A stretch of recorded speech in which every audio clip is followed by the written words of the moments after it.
ಕೊಡಗು ಸೇರಿದಂತೆ ಬೆಂಗಳೂರು ಗ್ರಾಮೀಣ, ಬೆಂಗಳೂರು ನಗರ, ಚಿತ್ರದುರ್ಗ, ಚಾಮರಾಜನಗರ, ಚಿಕ್ಕಮಗಳೂರು, ಹಾಸನ, ಕೋಲಾರ, ಮೈಸೂರು, ಶಿವಮೊಗ್ಗ ಮತ್ತು ತುಮಕೂರು ಜಿಲ್ಲೆಗಳಲ್ಲಿ ಗುಡುಗು ಸಹಿತ ಭರ್ಜರಿ ಮಳೆ ಬೀಳುವ ಸಾಧ್ಯತೆ ಇದ್ದು 3 ದಿನ ಮಳೆ ಮುಂದುವರಿಯಲಿದೆ ಎಂದು ಹವಾಮಾನ ಇಲಾಖೆ ಮುನ್ಸೂಚನೆ ನೀಡಿದೆ.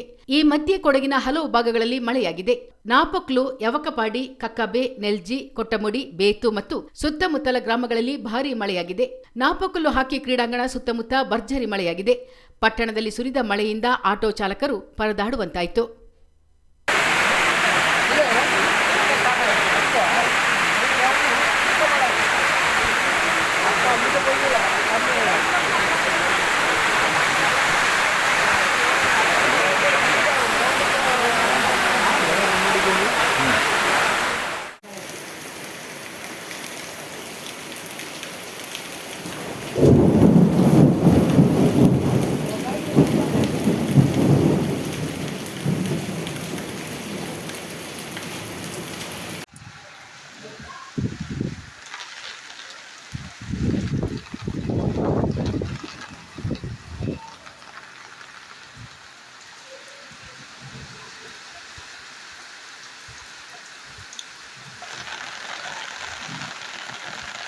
ಬಿಸಿಲಿನಿಂದ ಕಂಗೆಟ್ಟ ಜನರಿಗೆ ಐಎಂಡಿ ಗುಡ್ ನ್ಯೂಸ್ ನೀಡಿದ್ದು, ಮುಂದಿನ 3 ದಿನಗಳಲ್ಲಿ ಉತ್ತಮ ಮಳೆಯಾಗುವ ಸುದ್ದಿ ನೀಡಿದೆ.